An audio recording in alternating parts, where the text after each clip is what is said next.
Olá, meus seguidores! E aí, galera? Firmeza? Como é que vocês estão? Eu sou Felipe Antunes e esse é meu canal AP do Fê.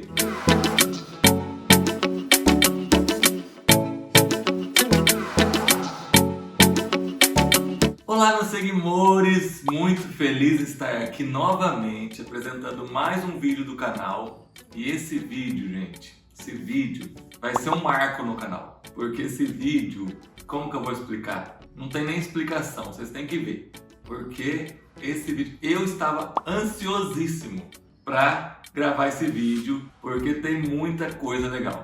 Mas antes, galera, dá uma moral pra mim, vai lá, se inscreve no canal, clica aí, inscrever-se, deixa seu like, se você gostou do vídeo, deixa seu like lá, clique em curtir, pá. Não gostou, deixa aí seu descurtir. Galera, deixa comentário lá, se gostou, se não gostou, o que você quer ver no próximo vídeo. Coloque aí que a minha produção fica lá lendo. A minha equipe de produção vai ficar lendo lá os comentários. Então, galera, sem mais delongas, vamos para esse vídeo que eu tô super ansioso. Galera, hoje eu vou contar para vocês e mostrar imagens da minha viagem para Israel quando eu fui para Jerusalém. Então, esse vídeo eu separei, estou separando por cidade para ficar mais fácil, porque é muito material, muito conteúdo. Então, esse vídeo é só sobre Jerusalém. Vou gravar outros vídeos, cada um separado por cidade, senão é muita coisa, não consigo colocar tudo de Israel em um vídeo só. E Jerusalém é um capítulo à parte, por quê? Porque Jerusalém é a minha cidade preferida em Israel, é a cidade que mais tem atrações turísticas em Israel, e lá está o centro para quem quer conhecer os lugares que Jesus passou, é onde todo mundo vai para fazer peregrinação, a maioria peregrinação. Tem muito católico que vai fazer peregrinação lá. É gente do mundo inteiro que vai. Mas Jerusalém é um lugar sagrado não só para os cristãos, né? Porque ali Jesus passou, então é um lugar sagrado para a gente que é cristão, mas também é para os muçulmanos, porque ali Maomé passou por ali e Maomé subiu aos céus naquele lugar. E é claro para o judaísmo também, porque ali em Jerusalém estava o templo, que eu vou falar mais sobre isso. Então, gente, é um caldeirão, uma mistura de religiões lá, e eu vou mostrar para vocês um pouquinho mais.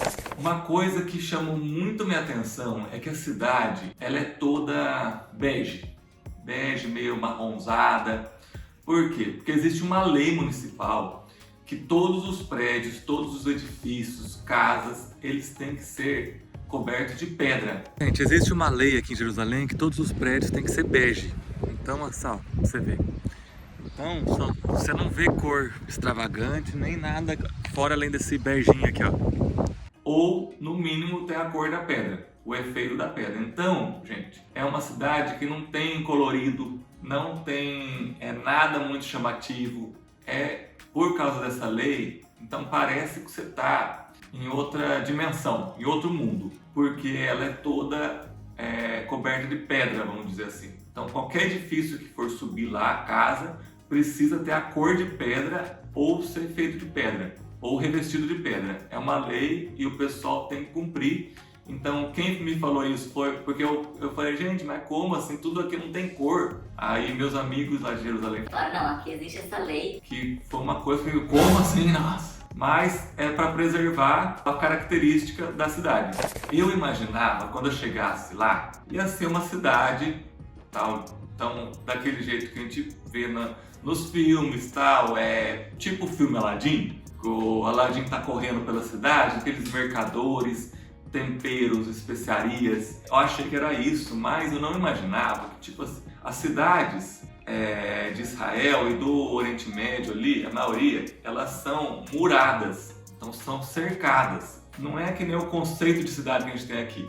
É a cidade, então é um muro, uma muralha que cerca toda a cidade. Isso vem lá no tempo, tipo, antes de Cristo. Por quê? Porque as cidades elas eram invadidas, existia muita guerra para capturar a cidade vizinha, o reino vizinho, então era reino contra reino. Jerusalém, então no caso, Jerusalém velha, né? Porque hoje Jerusalém cresceu muito, dá para fazer o passeio em cima da muralha.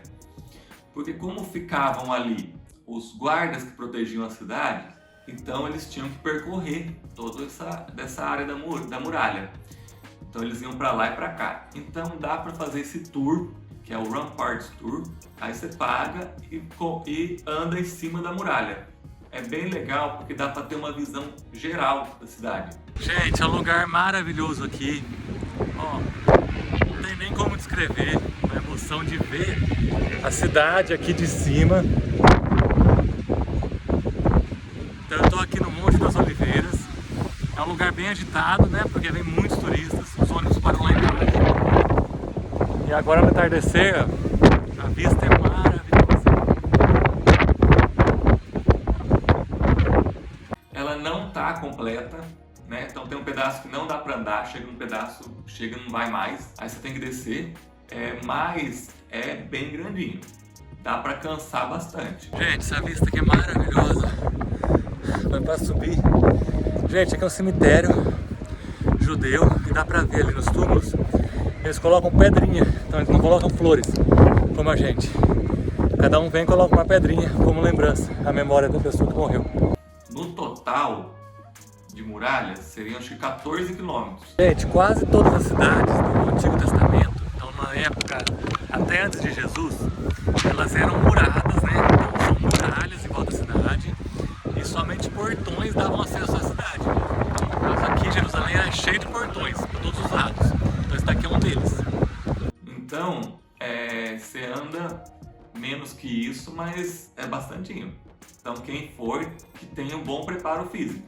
Então Jerusalém Velha, que é o centro histórico ali, é todo murado. E aí existem os portões para você entrar na cidade e sair. Então, gente, é um sentimento que assim, não é que nem aqui. Aqui a gente tem espaço de sobra. Então a cidade é plana, tal, você consegue passar na sua. Lá não.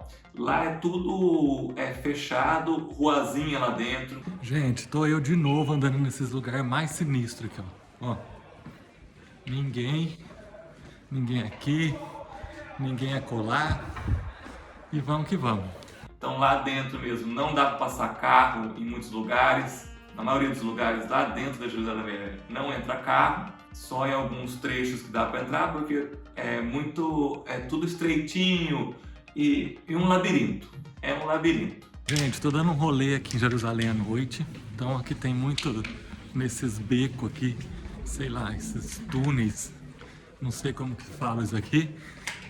Eu estou querendo achar a parte árabe, que é a parte mais barata, porque aqui é muito souvenir, então muita venda das coisas.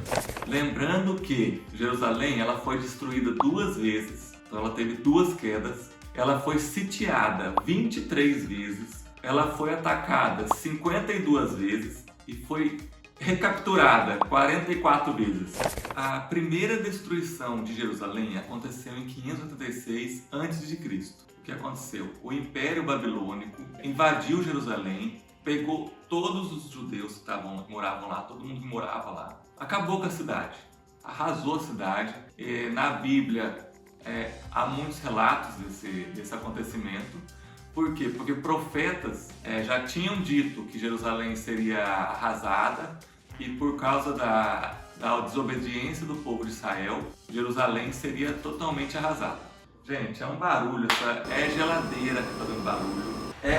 Aqui estão construindo aqui do lado de casa, os pedreiros traz rádio, fica tocando rádio, música brega. Eu acordei cedo para gravar e é só barulheira, que é moto, é carro, Então, em 586 a.C., os babilônicos invadiram Jerusalém e pegaram cativos os israelitas, né? E trouxeram para Babilônia. Babilônia fica ali perto do Iraque, Irã, Iraque, naquela área ali. Então, todo mundo que vivia em Jerusalém foi levado para o cativeiro, na Babilônia. Eles destruíram totalmente a cidade. E a segunda destruição de Jerusalém aconteceu no ano 70 depois de Cristo, que ela foi dita por Jesus Cristo. Então Jesus falou, vai ficar pedra sobre pedra nesse lugar. Foi mais ou menos isso que ele falou, olha gente, o negócio é o seguinte, vocês vão ver, vai estar tudo arrasado aqui não vai ficar nada de pé nesse lugar. Mas aí ele falou que ia ficar um muro, né, na verdade, que é um muro que tá lá, o Muro das Lamentações. Gente, fui entrando nos lugares muito sinistros aqui nesses becos, sai aqui, ó. Olha isso, ó, o Muro das Lamentações. Cheguei para pôr os meus pedidos ali, né? Vou pedir uma mulher para casar.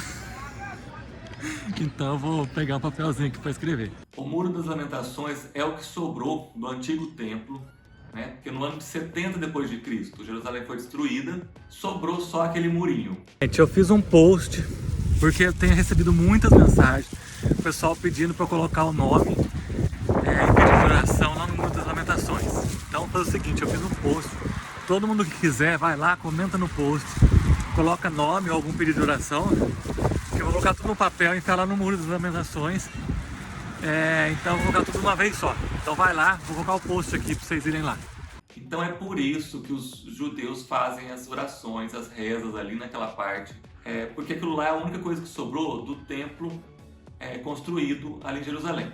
Nesse templo, os judeus eles iam adorar a Deus. Porque os judeus são diferentes da gente, óbvio, né? Para eles, você não vai adorar a Deus em qualquer lugar. Não, você tem que adorar a Deus junto com outras pessoas. E o pessoal dali vai adorar a Deus aonde? No Muro das Lamentações. Então eles são muito, assim, bem religiosos no sentido que tem todas as regras que Deus passou na Bíblia. Gente, existe um versículo bíblico que fala que para a gente colocar os preceitos de Deus na cabeça e no corpo. Depois eu vou procurar certinho esse princípio. Então é isso que eles fazem aqui, ó. Eles têm esse negocinho que eu esqueci o nome, ó, que é uma caixinha que eles amarram tanto na testa como no braço. E aqui eles, pessoal, como hoje é sexta-feira aqui, eles deixam aqui para quem quiser orar, para quem é judeu e quer orar no pequeno lugar. Tinha o templo, então eles tinham que oferecer o sacrifício. Aí o sumo sacerdote vai lá e entra para oferecer o sacrifício. Só que a gente que é cristão, a gente sabe que Jesus morreu na cruz. O véu que separava lá no templo, que separava o lugar santo onde Deus ficava e o sumo sacerdote entrava, o véu foi rasgado. Então hoje a gente tem livre acesso a Deus por meio de Jesus Cristo. Então, mas o judeu, o que acontece? Ele tem essa questão do templo. Eles querem reconstruir o templo para adorar a Deus. Fui abordado porque eles acharam que era judeu e quando eles veem alguém que parece com judeu, eles chamam para orar aqui, ó.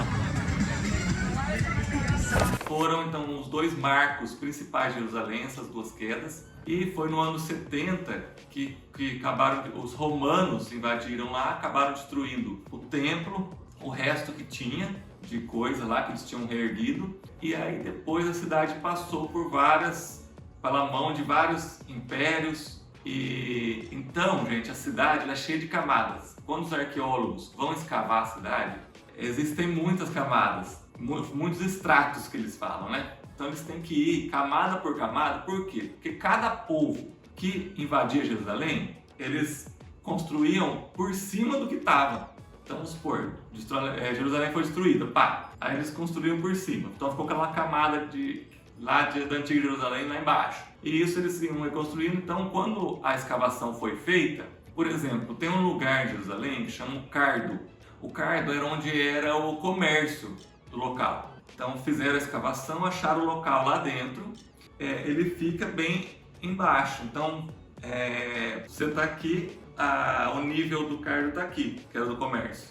Como foram construídas várias coisas em cima, foi subindo, o nível ficou lá em cima.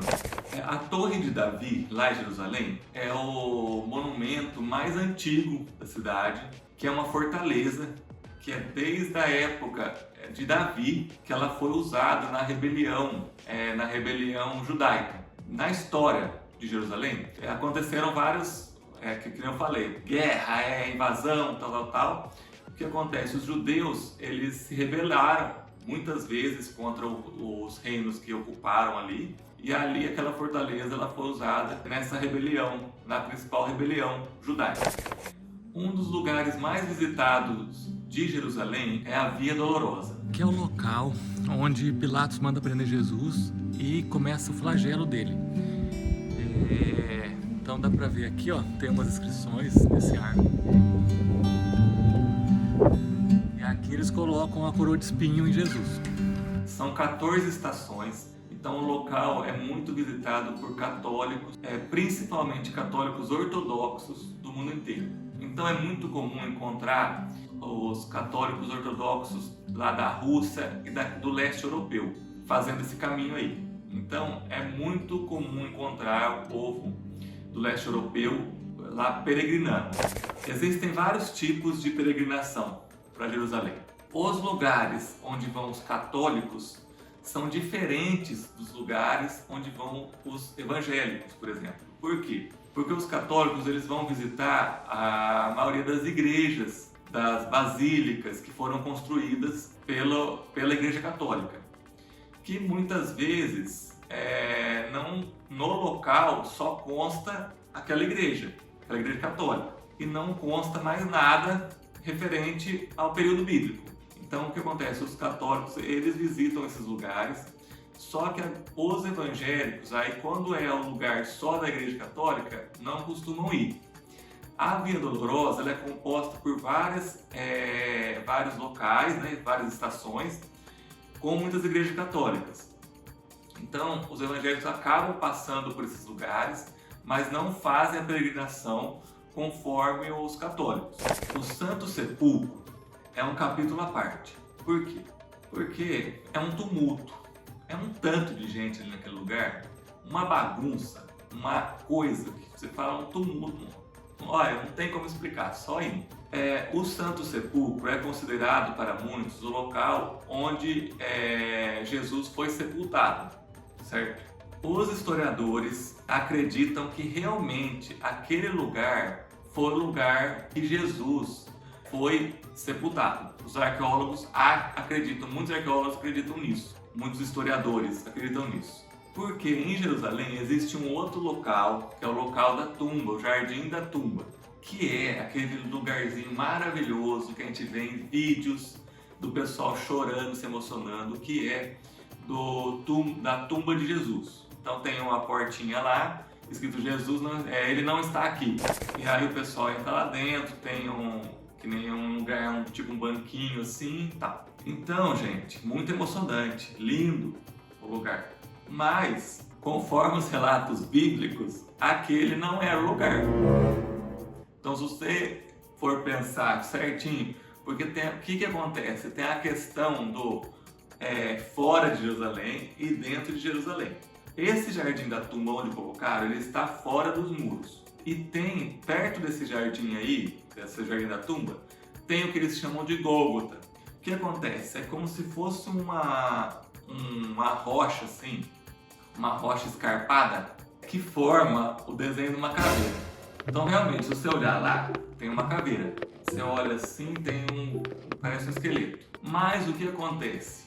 Acredita-se que não era ali, porque não há indícios para provar que era ali, e nem no Jardim da Tumba. Como depois que Jesus morreu, os cristãos, eles tentaram conservar os lugares dos milagres de Jesus, a gente tem essa bênção dos cristãos terem tentado conservar. Então, esse é um dos indícios mais fortes de que o Santo Sepulcro era realmente o lugar onde Jesus foi sepultado, e ali pertinho já a crucificação. Por quê? Por conservação de lugar, que é o mesmo lugar, que é o mesmo fato que acontece em Cafarnaum, que depois eu vou fazer um vídeo só disso daí. Foram encontradas inscrições na parede falando de uma sinagoga. Então acredita-se que naquele lugar onde acharam essas inscrições da época de Jesus, acredita-se que era a casa de Pedro. Há um forte indício que os cristãos que vieram depois conservaram aquele lugar, meio que um lugar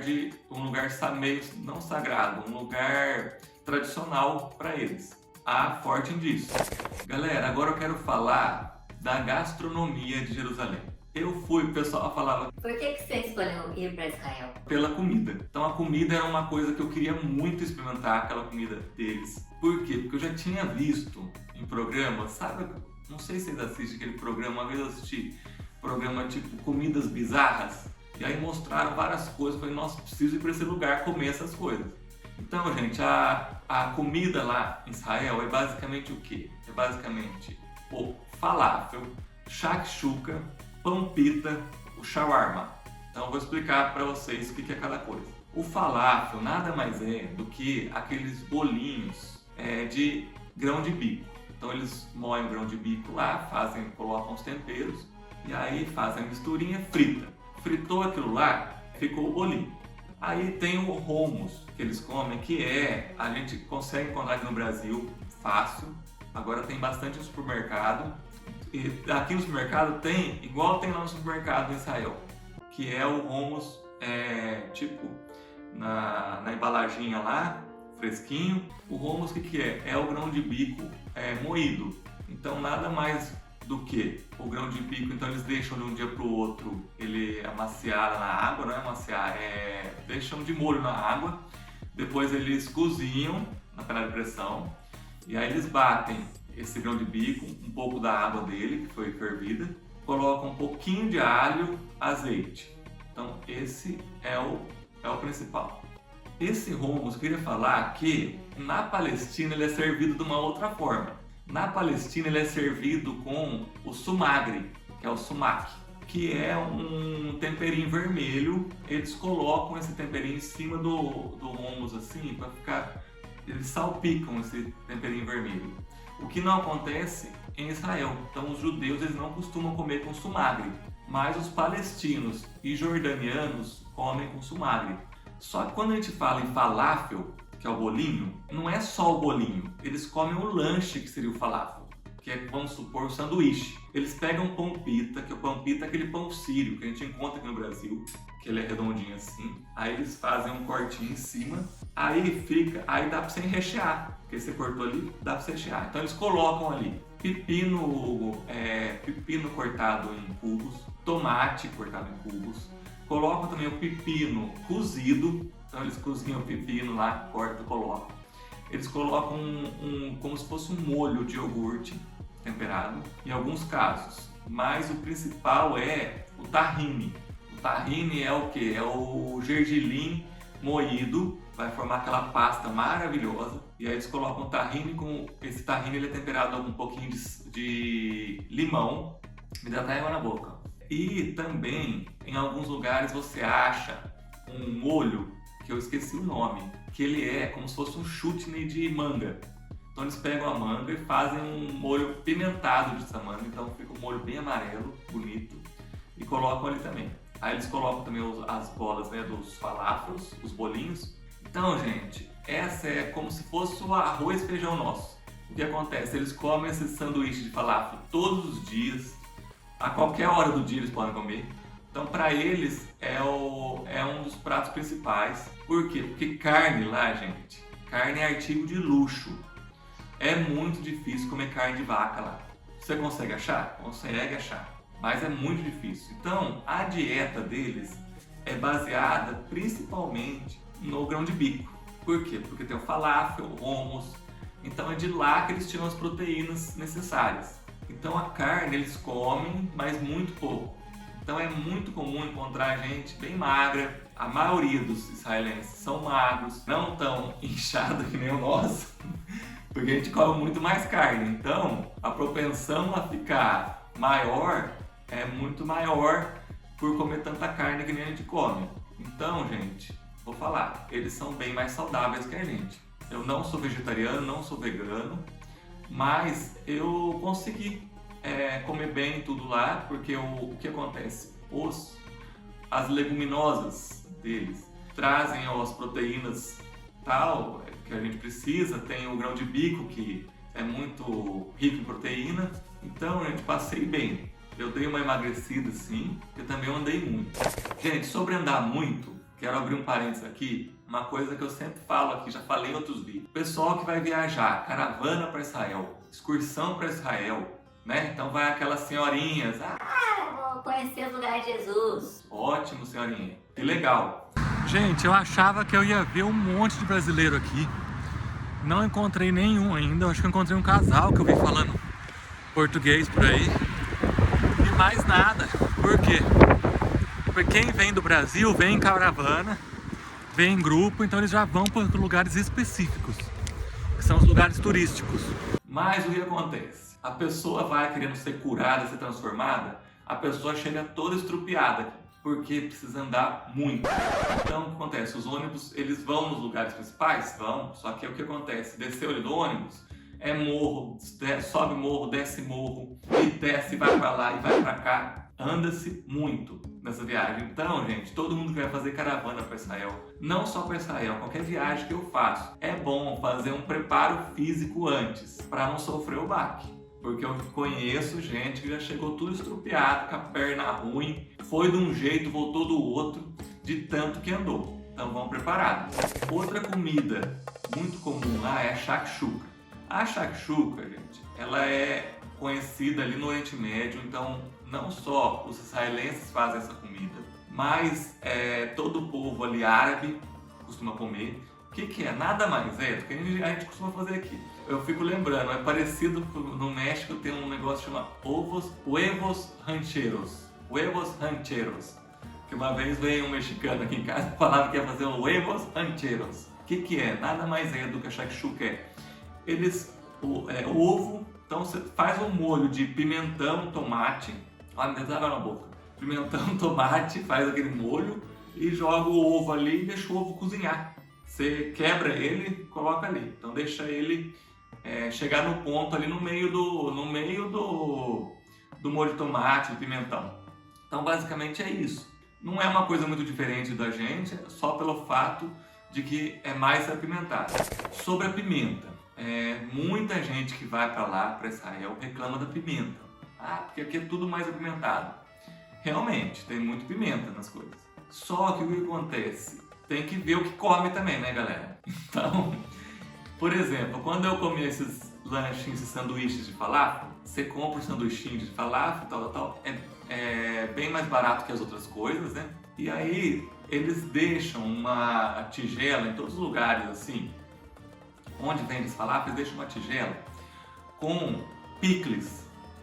E geralmente eles põem a cor pink. Então eles põem lá o corante pink, fica pink. Então eles colocam, nesses picles tem pepino, couve-flor principalmente, muita couve-flor, e pimentinhas, umas pimentinhas assim, bem saborosas. Aí, gente, então você compra o falafel, você tem direito a pegar esses picles. Geralmente você pode pôr ali junto, ou eles dão uma vasilhinha pra você, um potinho assim, você pode colocar os picles pra você comer junto. Então você morde um sanduíche, um picles. Um sanduíche, um picles. Esses picles, por ter a pimentinha, são bem fortes. Então assim, é bem apimentado. Eu acabei acostumando, comendo todo dia. Acabei gostando. Eu tenho problema com pimenta? Tenho, não gosto muito. Não é que eu não gosto. Eu gosto do sabor, mas vocês sabem, gente, né? Pimenta. Depois pra sair a pimenta, misericórdia. Então assim, não sou muito chegado em pimenta. Aqui no Brasil não consumo muito. Mas lá eu gostei de uma pimenta mais saborosa. Então essas pimentinhas assim, elas parecem meio que um chili, menorzinha, verde, gostei. Comia assim, Olha, me deu água na boca de novo. Gente, outra coisa que eu queria falar é sobre o sabir. O que é o sabir? Sabir é como se fosse um falafel, que é o sanduichinho lá, eles pegam pão pita, abrem. Só que ao invés de colocar o falafel, que é o bolinho de grão de bico, eles colocam outras coisas. O que seria? A berinjela frita. Então eles consomem muita berinjela frita lá. Só que, na maioria dos lugares, essa berinjela estava encharcada, então eles fritam sem empanar. Então eles fritam de fatias, fatias tipo juliennes, um pouquinho maior, ou em cubos. Então eles colocam nesse sabir a berinjela frita e colocam ovo cozido. Então fica show de bola e colocam os molhinhos lá, maravilhosos. Então, gente, eu preferia muito mais o sabir, por causa do sabor, do que o falafel. Só que não é todo lugar que você encontra o sabir. Geralmente os lugares que fazem falafel, alguns fazem, outros não. E o outro sanduíche, lanche deles, que eles comem muito, é o shawarma. Que o shawarma, gente, nada mais é do que o nosso churrasco grego, que aqui encontra aqui na 25 de março. Nos arredores do Mercadão tem muito, que é o que? Aquele monte de carne, isso da outra, fica girando lá, a carne fica assando. Então eles cortam, então aí eles usam aquela maquininha, uma maquininha que faz elétrica, corta ali, e aí eles pegam o pão, que não é o pão pita, que é um pão muito comum lá, maior, é como se fosse o wrap nosso, só que maior, e ele é um pouquinho mais fino. Então aí eles colocam ali a carne, eles colocam também os legumes, pepino, tomate, e enrolam, maravilhoso. Só que esse shawarma ele é bem mais caro comparando-se ao falafel, ao sabique. Era mais caro quanto? Então vamos supor, era R$37 a 40, desculpa, 37 o dinheiro dele, shekels, 37 shekels a 40 shekels, mais ou menos, 40 e pouco. Ai gente, tomara que essa música aqui não esteja no vídeo, porque os pedreiros estão escutando música lá. Bom, voltando. O shawarma, então, é esse lanche enrolado e aí é muito gostoso. Tá, então ele eu tava falando, de 37 a 40 shekels, mais ou menos 45 shekels. Os shekels, quando eu fui viajar, tava R$1,50. Não, R$1,50. R$1,50. Então, vamos supor, se é 30 shekels, daria R$45. Se é 50 shekels lá, vai dar R$75. Não é tão ruim como se fosse na Europa ou Estados Unidos, que já é vezes 4, vezes 5. Então é bem parecido com o Brasil. Então é uma viagem mais barata em comparação com outros lugares procurados no mundo. Um dos doces, ou o doce mais conhecido, a sobremesa mais comida em Israel, é o kanafa. Muitos falam kanafá, ou também pode escrever canafé. É um doce ali de toda a região árabe, não só Israel, mas muitos países árabes. Aqui em São Paulo eu não achava, mas depois que eu postei no Instagram, muita gente falou: ah, Felipe, tem aqui em São Paulo. Eu nunca achei. Ele tem dois tipos, dependendo da região ali. Pode ser em formato de um canudinho, bem fininho assim, tamanho de um dedo. Ele é aquela massa que ele parece um ninho. Sabe aquela massa dos doces árabes que parece um ninho? Aqueles fiozinhos que a gente chama de filo, massa filo. A massa filo ela é muito difícil de ser encontrada aqui no Brasil, mas ela pode ser encontrada porque eles conseguem fazer os doces árabes, então deve ter a massa aqui, que é a massa básica para todos os doces árabes. Quem não acha essa massa aqui, a gente acaba usando aquele macarrão ninho. Gente, dá certo também, mas não fica igual. Então muita gente, então os árabes mesmo, quando eles vieram para o Brasil, eles não achavam a massa de filo, eles usavam esse macarrãozinho, que é o ninho, para fazer os doces aqui. Mas, como eu fui para Israel, eu trouxe de lá, acho que eu trouxe uns 4, sei lá quantos quilos, 4, 5 quilos de massa de filo. Sobremesa maravilhosa, uma sobremesa que vai essa massa, o queijo e uma calda de açúcar, então é simples, mas bem gostosa, e com pistache moído em cima, né? Pistache eles comem demais lá, então qualquer docinho é pistache. Sorvete, muito sorvete de pistache, sorvete palito de pistache, qualquer coisa tem o pistache. Aqui a gente não vê tanto porque é caríssimo, aqui pra gente é bem caro. Outra coisa que é caro, muito caro pra gente, não é igual o de lá, é o tahine, né, que é o gergelim moído, aquela pasta lá, aquele líquido. Lá, como eles produzem muito, tudo fresquinho, tem de todo tipo, com sabores, né, vários sabores. Aqui é bem difícil, aqui o que a gente mais encontra é aquele da latinha, da marca Istambul, que não é a mesma coisa, porque ele fica aqui esse da latinha é bem mais duro, mas cumpre a função, né? Então vamos que vamos.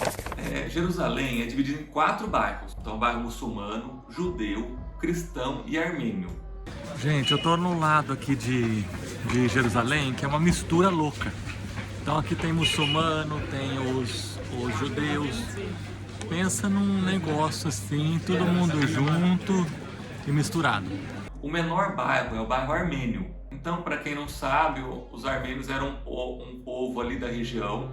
A maioria dos armênios são cristãos, eles são cristãos ortodoxos. E o que eu acho mais legal falar, que eu falo sempre, é que todos os armênios têm o sobrenome terminado em Ian.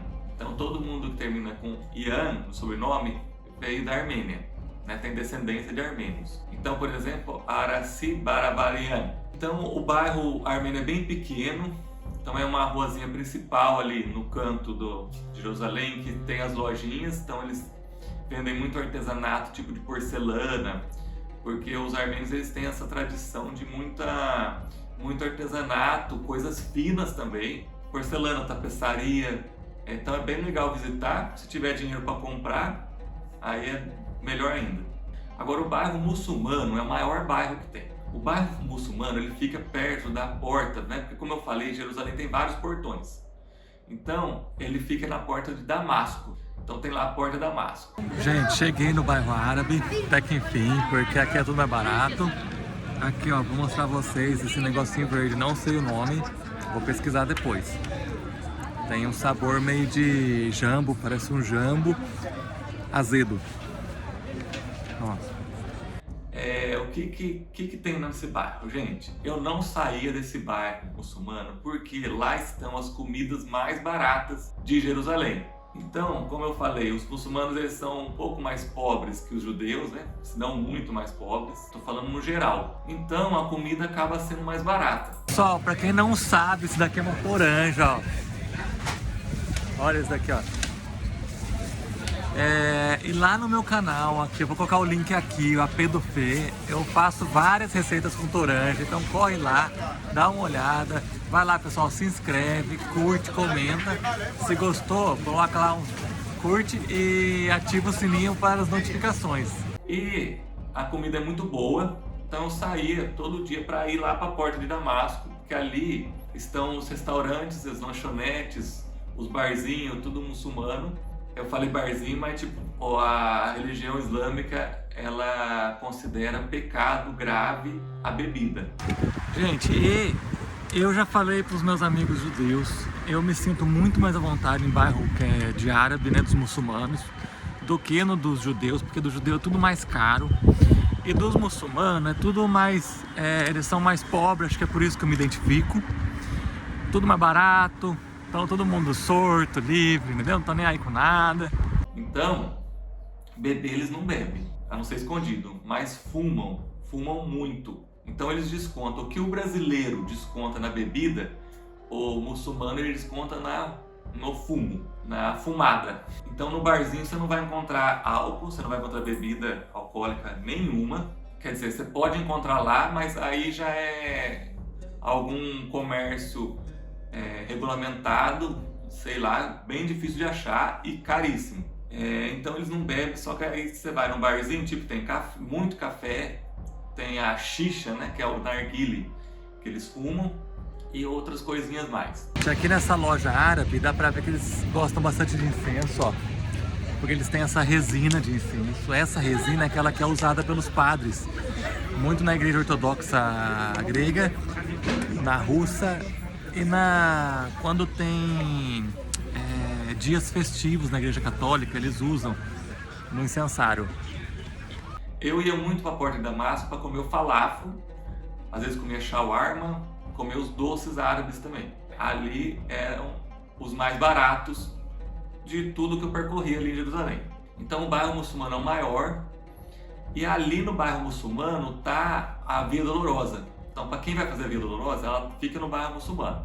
Inclusive, nesse bairro muçulmano, tem a entrada para você entrar no Domo da Rocha, né? Que é o templo muçulmano maior lá, que é a cúpula dourada. Só que tem dia certo para entrar lá, porque tem várias entradas. Mas, se você está no meio da cidade lá e quer entrar lá, os guardas não deixam. Falam, você é muçulmano? Não, então sai daí. Mas tem, dependendo do período do dia, tem um horário certinho, verifique a disponibilidade. Tem uma entradinha do lado do Muro das Lamentações, que é tipo uma escadinha, assim, uma rampinha que você entra pra você entrar no Domo da Rocha, que é a parte muçulmana. Gente, esse daqui é um banheiro público de Jerusalém. Então a gente chega aqui, ó, aperta esse botãozinho aqui, não aperta nada, se tá verde já pode entrar, ó. E aqui, ó, tá meio sujinho, ó, mas pelo menos dá pra usar. Existe lá em Jerusalém o Instituto do Templo, que é um instituto muito bom, muito legal, que mostra tudo, como era o templo, como eram os sacrifícios, o incenso que tinha, tudo, fala tudo. E esse instituto, então você faz a visita, eles já têm programado como é que vai ser o novo templo que eles vão construir. Só que um detalhe, para construir esse novo templo que eles querem, tem que ser no lugar. Que lugar que é? O lugar que está o Domo da Rocha, que é o templo muçulmano. Aí começa o problema. Por quê? Porque como que o muçulmano vai abdicar aquela área muito sagrada para eles? Mas nunca, né? Não, tô falando nunca, ele não sabe o futuro, né? Mas o que o Instituto do Templo ele já tem programado para tirar aquele Domo da Rocha, colocar em outro lugar, Sai daqui, pá, coloca ali. e construir um novo templo. O novo templo vai ser uma coisa grandiosa, vai ter elevador, vai ter umas escadinhas, coisa linda, já tem toda a programação, tem gente que já está doando, já tem todo um grupo, tem engenheiro, tudo, a equipe já está toda preparada, ou seja, eles têm essa esperança que vão construir ali. Muitos acreditam que há essa profecia de construção do novo templo. Gente, não vai ser nada fácil, porque para construir, eles vão ter que enxotar os muçulmanos ali daquela área que é o que eles mais brigam em Jerusalém, daquele miolo. É um miolinho ali que metade fica judeu, metade fica muçulmano, separadinho, né? No Muro das Lamentações e o Domo da Rocha. Então, não quero nem ver, a guerra vai ser. Sobre os judeus. Gente, dormi muito, acordei aqui quase 11 horas da manhã, porque hoje o jet lag bateu. A diferença de fuso aqui são 6 horas a mais, então acho que o cansaço bateu hoje. Então dormi aqui, ó, dormi bem. Nossa, mas descansei pelo menos. Tô aqui na casa do Tamir. Tamir é da família de amigos meus. Ele mora nessa república e mora ele e mais uma moça. Aqui é o quarto dele, ó, só que hoje ele foi ver a mãe dele lá em... Porque hoje é o Shabá, que é a sexta-feira aqui. Começa na hora do entardecer. Aqui a vista é muito boa. Dá pra ver a cidade velha de Jerusalém daqui. Bem privilegiado. Aqui é o quarto dele, então ele foi visitar, ele falou, pode ficar no meu quarto hoje. Mas acho que eu tô com preguiça de trazer as coisas da sala pra cá. Aqui tem um banheirinho pequenininho, muito bom, com a máquina. E aqui é a cozinha, que agora eu vou fazer um pão com ovo que eu comprei. Porque assim ajuda a economizar um pouco, né? Pra não ter que comer na rua. Então vou comer e depois sair esvuretar por aí. Em Jerusalém é muito legal andar pelas ruas porque tem muito judeu ortodoxo, né? Que é aquele lá que tem um chapéu preto, tem um negocinho aqui, barba grande e roupa preta.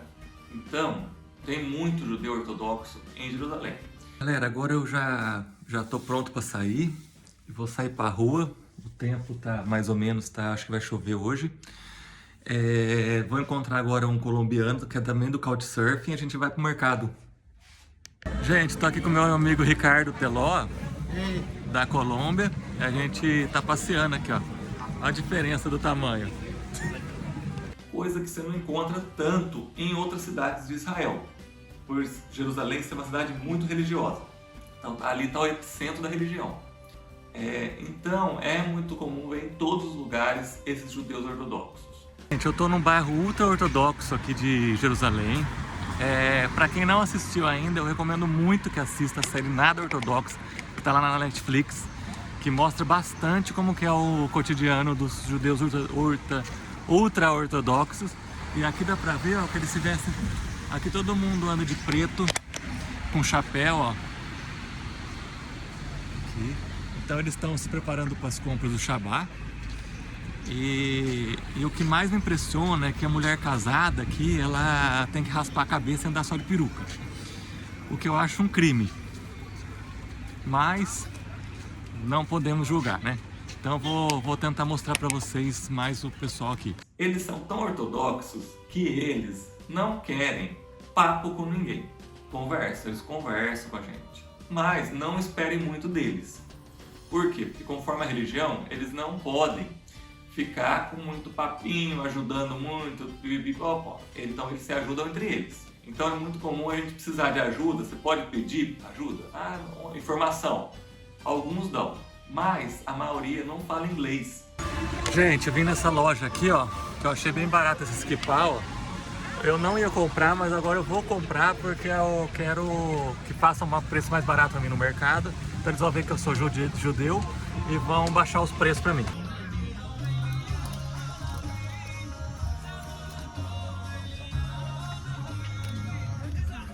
O pai tá bravo, esquece, ó.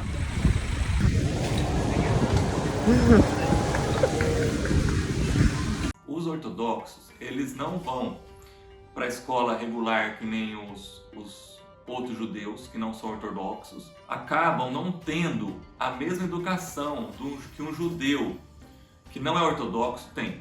Então, muitos judeus ortodoxos não sabem fazer conta de matemática, porque eles não têm nem... Eles não podem ter, né? No caso, tem uns que tem escondido. Eles não podem ter o smartphone, que é o nosso celular. Eles não podem ter o WhatsApp.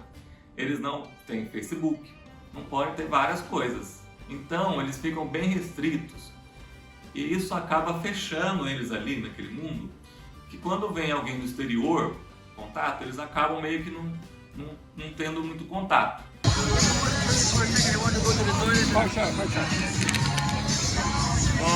Gente, esse aqui é o Ian, ó. Ele é do Couchsurfing, agora nós vamos fazer umas comprinhas, ele vai levar eu pra fazer as compras. Pra ninguém enganar eu, não vão pedir coisa mais cara pra mim não vão pedir mais do que o preço certo. Então eu notei isso, mas tô falando isso de uma maneira geral, é claro que tem as suas exceções. Essa aí é a minha visão do que eu vi. Me ajudaram? Me ajudaram sim, então não posso ficar reclamando aqui. Mas no geral, o que eu sinto é isso, eles são bem fechados entre eles. As mulheres, elas não são de ajudar muito, de conversar, tal. Mas não é um povo ruim, não. Não é um povo ruim, é um povo gente boa. Gente, aqui é uma parte totalmente muçulmana. Então aí a gente não vê mais gente com kippah, né? Que é aquele negocinho que eu tinha no cabelo. Aí o pessoal aqui usa o barrete, geralmente. O barrete ele é maior, ele cobre aqui. Não sei se vocês lembram da escolinha do professor Raimundo, o seu boneco. Ele usava um barrete que cobre toda aqui, uma touquinha. E eles são um povo muito inteligente, assim, dá pra perceber que o judeu, ele é meio nerd, sabe? Já por natureza, ele já é meio inteligente assim, ele já... Por que eu falo isso? Porque eles gostam muito de quebra-cabeças mentais, puzzles. Eles gostam, assim, de pensar, muito legal. Então é uma cultura maravilhosa. A maioria das histórias, da fonte que a gente tem de referência sobre Jerusalém nos tempos de Jesus, lá na antiguidade, o que acontece? Vem de Flávio José. Gente, aqui dentro dos muros de Jerusalém tem essa casa aqui, ó, que dizem que Maria, mãe de Jesus, nasceu aqui. Então, ó, na porta até está escrito local de nascimento da Virgem Maria, tá aqui. E aqui do lado tem uma fonte que é do século XVI, que tava aqui, ó. Só que agora tá fechado, não tem mais. Flávio José, ele escreveu várias coisas sobre Jerusalém, sobre os judeus, e ele é considerado por muitos judeus como um traidor, porque os judeus foram pegos lá e levados cativos. O que o Flávio José fez? Ele fez amizade, estou falando de uma maneira bem resumida, fez amizade lá com o pessoal da alta e falou, olha, eu tenho esses talentos aqui, que é escrever, que sou isso, sou aquilo. Acabaram contratando ele para historiografar tudo. Existe isso? Historiografar. É escrever toda a história. Então ele escreve toda a história do povo dele sendo subjugado, massacrado. Se não fosse ele, gente, a gente não teria muito relato de antigamente sobre Jerusalém. Então, muitas dos achados hoje, eles têm essa referência em Flávio José. Flávio José falou, olha, é isso. E aí depois os historiadores vieram, os arqueólogos vieram e acabaram comprovando tudo isso. Então uma das maiores fontes que a gente tem, se não a maior, sobre a área ali, vem de Flávio José. Aquela cúpula dourada que a gente vê em toda foto. Então qualquer foto que a gente acha de Jerusalém, tem aquela cúpula dourada, muito bonita. Ali é uma mesquita muçulmana, então é a mesquita principal ali deles. Ali fica o Domo da Rocha. Aquele lugar é um lugar sagrado para todo mundo, tanto para o cristianismo, judaísmo, islamismo. Ali eles creem que Maomé subiu aos céus e os judeus e os cristãos acreditam que ali está o lugar do sacrifício de Isaac. Então, não sei se vocês conhecem a história, Abraão, Deus prometeu a Abraão que Abraão ia ter uma grande de uma geração, só que Abraão já era velho e Sara, a mulher dele, também era velha. Então Sara deve dar. Imagina, olha a idade que eu tô. Deus falou, não, Aí eles esperaram e nada. O que eles resolvem fazer? Olha que excelente ideia. Eles pegam a empregada e falam, a empregada da casa e fala que é Agar.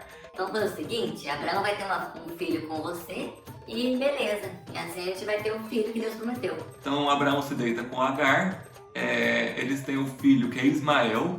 E o que acontece? Ismael cresce, só que aí Deus fala, não esperaram nada. Aí sim, Deus manda o filho que tinha prometido, que é Isaac, que aí depois vai virar, né, toda a geração de Israel. E o que acontece? Chega uma hora que Sara fala assim, Vamos fazer o seguinte, vamos mandar embora Agar, o filho dela, porque agora já tem um filho nosso, que é Isaac. então eles pegam e mandam embora do deserto, vai, faz uma trouxinha e vai, vaza. O que acontece? Agar se vê sozinha no deserto, pronta para morrer, ela e o filho. Mas Deus manda provisão e salva os dois. Ismael, então, gente, ele dá início à religião islâmica depois. Por quê? Porque acredita-se que os muçulmanos, os árabes muçulmanos, são os descendentes de Ismael, de Agar. Agora, os israelitas, eles são descendentes de Isaac, né, que é considerado o filho da promessa de Deus. Essa é uma história da Bíblia que mostra muito bem a situação não só daquele tempo, mas de hoje. Por quê? Gente, uma opinião pessoal minha. Então, eu conheci essa história de Agar, e Abraão e Sara, esse triângulo aí. O que acontece? Os muçulmanos, eles são, em geral, mais pobres que os judeus. Na maioria das vezes que eu encontrava, em algum estabelecimento de judeu, os funcionários lá, os empregados, eles eram muçulmanos. Por quê? Porque eles são mais pobres, então eles dependiam mais de serviços braçais, assim, eles iam mais para o serviço braçal. Então, eu via Agar e Ismael todo dia. Por quê? Porque, gente, a história se repete. Gente, eu estava com saudades de passar em bares assim muçulmanos e ver esses velhinhos aqui sentados, ó, deixa eu mostrar pra vocês. Aqui, ó. Porque eles não bebem álcool, eles não estão ali bebendo pinga. Eles estão apenas fumando e jogando seus joguinhos de dominó, o gamão e outras coisas. Então eles bebem muito chá, fumam que nem um saci, mas não estão bebendo pinga. Então Abraão ali, né, representando os judeus, e os muçulmanos representando Agar e Ismael, sendo jogados no deserto. Então dá para ter uma noção, mais ou menos, de que essa história perdura até hoje. Todo dia Agar é lançada no deserto sem nada. Então assim, a impressão que eu tive é essa. Não quero entrar em detalhes sobre conflitos territoriais e políticos, mas é bem triste a situação. Seguidores, muita gente me perguntou como que eu estudo a Bíblia, né? Porque essa viagem que eu fiz, ela demandou muito conhecimento para passar para vocês, é claro, esse conteúdo maravilhoso. Muita gente me perguntou como é que eu sei de tanta coisa. Gente, o negócio é o seguinte, faz tempo que eu estudo a Bíblia, eu uso uma Bíblia de estudo, tá? Não estou aqui fazendo propaganda, só estou falando porque o pessoal pergunta o que eu uso para estudar. Eu uso uma Bíblia de estudo, vou até mostrar para vocês aqui. Gente, essa daqui é da NVI, que é a nova versão internacional. Então, NVI, nova versão internacional. Vou pegar a folha de rosto aqui, ó. Então, no caso, essa daqui. Gente, ela tá esse bagaço aqui, porque eu deixei no meu carro, eu sempre deixava no meu carro para ir pra igreja e tal. Teve um dia que eu dei carona pra sei lá quem, e coloquei no porta-malas. Só que eu não sabia que onde fica o step lá, o pneu, tava furado, tava entrando água. Então umedeceu toda a Bíblia, depois eu tive que secar. Agora essa capa de couro aqui não é o efeito, não é o de envelhecimento não. Eu escrevi aqui em letra faz tempo, que eu pedi para escrever Allahu Akbar, que é uma mensagem em árabe que significa Deus o Grande. Mas só que essa mensagem aí, essa expressão é usada pelos muçulmanos, não pelos judeus, né? Então, qualquer coisa que eles fazem, Allahu Akbar. Por que eu falo da Bíblia de Estudo? Por que ela é boa? Porque para cada passagem tem a explicaçãozinha. Se você não entendeu, você vai lá e tem os achados arqueológicos, que isso é muito legal. A NVI, a editora NVI, fez também a Bíblia de Estudos Arqueológica. Também tenho, mas eu preferi esse daqui. Então achei que ia ter mais coisa arqueológica lá. Tem um tanto, mas parece que essa daqui, que é a Simples de Estudo NVI, ela tem muito mais informações completas. As duas são boas, super recomendo, e é isso, usava isso. Um dos salmos que eu mais gosto é o Salmo número 24, que ele fala sobre Jerusalém. Jerusalém é a espera de Jesus, a vinda de Jesus. Então, como eu sempre falo, Jerusalém é cheia de portas, né? Tem os portões, como a gente vê. Gente, aquele lá é um minarete. Vou mostrar pra vocês aqui, ó. Então, o que acontece? Ele é de uma mesquita, né? Por lá, os mualezim, eles chamam o povo para orar, né? 5 vezes por dia. Então, ali dá pra ver alto-falantes ali em cima, ó. Então, por ali sai o som do mualezim chamando todo mundo para orar nos horários que eles têm especificado, né? E esse horário, os horários de oração dependem do pôr do sol e do nascer do sol. Lá, você seguia pelos portões. Então, se você está em Jerusalém... Fala, fica perto da porta Damasco, perto da porta dourada. Então tem tudo isso daí. Tem até uma porta, a porta do esterco, a porta... várias portas. Gente, ali fica a caverna de Zedequias, mas hoje está fechado, vou voltar outro dia. E aqui está uma plantação enorme de alecrim, com esse cheiro maravilhoso. E engraçado que o alecrim deles aqui é mais mentolado do que o nosso. Gente, aqui é uma vila que fica no Monte das Oliveiras. É uma vila que hoje é muçulmana. Então aqui é um bairro muçulmano. Ali dá pra ver, tem um hospital, ó. Então aqui tem escola, tem tudo. São mais ou menos 25 mil habitantes e umas 80 famílias cristãs que vivem aqui. Então é um lugar que ele fica no alto, Jerusalém fica ali atrás. E o Salmo 24, eu acho ele maravilhoso, porque ele fala, tem uma versão que ela fala, a versão mais antiga: levantai à porta as vossas cabeças, para que entre o Rei da Glória. Então fala do abrir as portas da cidade para Jesus entrar. Essa tradução aqui ela está um pouco diferente, que é a Nova Versão Internacional, que eu gosto bastante. Então vou ler para vocês. Do Senhor é a terra e tudo o que nela existe, o mundo e os que nele vivem. Pois foi ele quem fundou-a sobre os mares e firmou-a sobre as águas. Quem poderá subir ao monte do Senhor? Quem poderá entrar no seu lugar santo? Aquele que tem as mãos limpas e o coração puro, que não recorre aos ídolos nem jura por deuses falsos. Ele receberá bênçãos do Senhor, e Deus, o seu Salvador, lhe fará justiça. São assim aqueles que o buscam, que buscam a tua face, ó Deus de Jacó. Abram-se, ó portais, abram-se, ó portas antigas, para que o Rei da Glória entre. Quem é o Rei da Glória?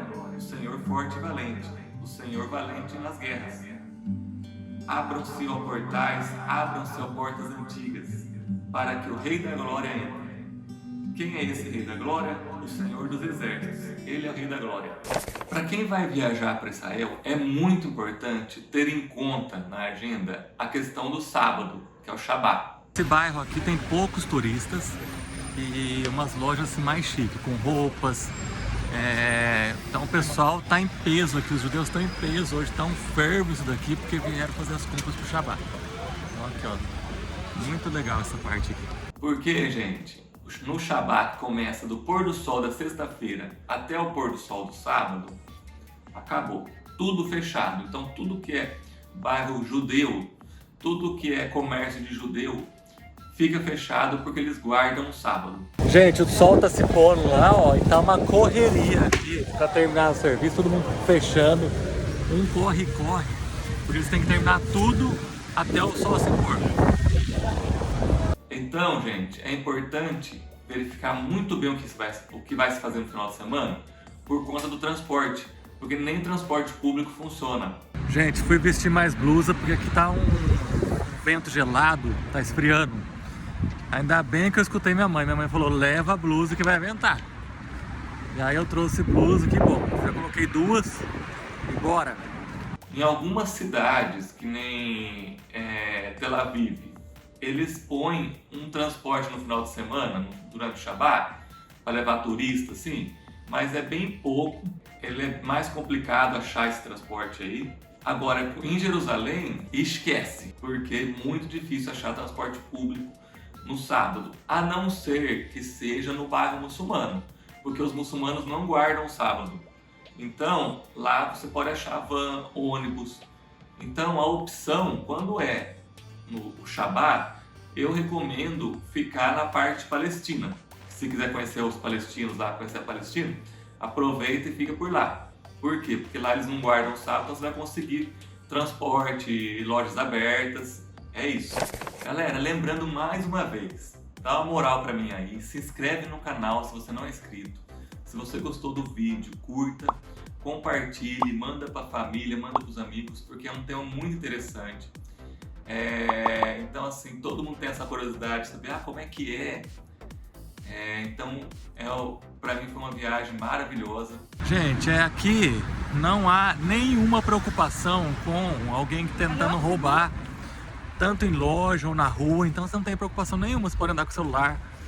Mesmo os judeus ou os árabes, tanto faz, eles não têm esse negócio do roubo que a gente vê no Brasil.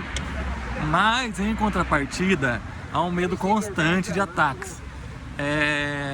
Todo mundo está exposto, sim. Por mais que isso, a probabilidade é pequena de acontecer, mas há sim essa tensão, porque frequentemente acontecem ataques. Eu aprendi muita coisa e quero transmitir esse conhecimento para vocês. Então galera, vai lá, clica em curtir se gostou. Se não gostou, clica lá em descurtir, que hoje o YouTube tem essa função.